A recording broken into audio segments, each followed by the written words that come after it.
Thanks for your time, first of all, Sebastian. And I was wondering because one of the sentences in the film that we keep hearing is "Do not admit defeat." And I was wondering, what would you say is your relationship with admitting or not admitting defeat in acting or the world of artists in general? Oh, well, I think for me, and I think as it pertains to anything creative or artistic, I think it's imperative to admit defeat and failure. I think failure is a great tool, a great teacher. Failure is a great teacher. I really believe that. I think you have to sometimes experience failure in order to learn and to rise again. And yeah, I think it's an important part of life. Absolutely. And we get to see scenes with Trump and his brother Fred, and he actually always tells Fred not to waste his life because Trump is completely different than him. And I was wondering, how did you make sure in your career life you don't waste time, and what is it you would actually call a wasted life? I think I try, and it's not easy. I'm sure everybody does it, right? I try to be conscious of time and use time in a way. And I found as I've gotten older, I've become more conscious of time, of course, and I like learning. I still like learning. I like learning more now than I did when I was younger. I like reading. I like learning. I like listening to podcasts. I like hearing other people's point of view, and I think of that as using time well. I think in terms of wasting, I think there's nothing more tragic than wasted potential. And I think that happens in life a lot, and it's not just people that do it consciously. There are many people that do it consciously, but there's also people that unfortunately are in difficult circumstances and can't afford certain things, or don't have the opportunity, are really at the very edge of life, I think struggling, and if they had a better chance, they could really shine in who they are. I really believe every child that is born comes into this world with some potential, and not everybody gets to realize it, and that's what's sad, I think, and tragic. Absolutely.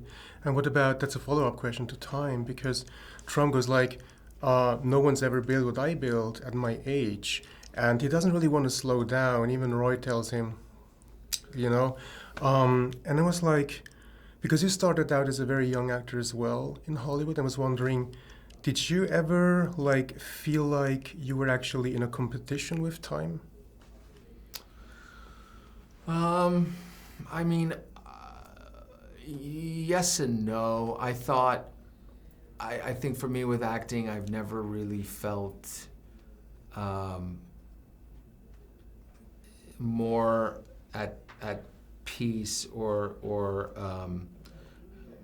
more validated with anything else. It's always been something that I felt very strongly about. So no matter how successful I was going to be, I don't know if I could ever have done anything else. I never thought about doing anything else. Wow. But of course, you are conscious of time because maybe you've read somewhere so and so became successful at a certain point or something. And what do I mean by successful? I mean you want the opportunity to work on something like this, with a great director, a story that I think is important, that challenges you, that pushes you, that requires you to get out of your comfort zone and learn something. Would I have wished for that to have happened at 21, 22? Sure, but looking back, it didn't happen, what happened for me at that time was right for that time. I do believe everyone's on their own journey with this, so it's really relative to the journey. I remember I worked with an actor on a different project, and he was 80 something, and he had told me he had just become an actor 3 years before, at 78. Wow.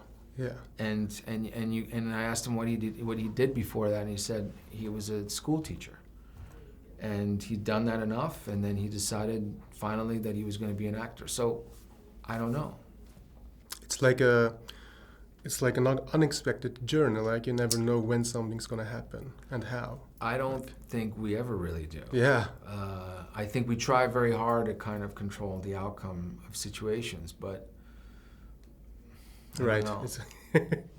My last question, Sebastian, because there's a line in the film that I totally agree with, like, fuck what people think of you. And it's like, because as soon as you become a person of public interest, and you have become a very well-known actor in this business, I was wondering if you remember like a specific moment where you kind of realized or kind of stopped to care about what people have to say about you, especially when it's people you either don't know and most likely never will see. Yeah, I think for me it happened sometime around, I don't know, 2014 or 15. I just sort of gradually started to realize that it didn't. There was something that was going to happen that I was not going to have control over, and that was that, particularly with social media and the internet, that, and even in reality, you know, people were always going to see you in a way that they want to see you, more than they really care to actually get to know you. And I don't mean everybody. Like there are people out there that I think are respectful, that really truly want to know who you are, that are you know, thoughtful. But then, because I think largely I still put blame on social media, because of social media and the many filters that it's created. We have now ushered in a new way of sort of thinking about public people, as if they're a video game, like as if they're not really real. But they're just kind of like this video game where you can kind of decide how they should be, what they should look like, or what they should be doing in their life, in their personal life decisions, only as it pertains, or whatever it's convenient for you as a fan. But that's not realistic.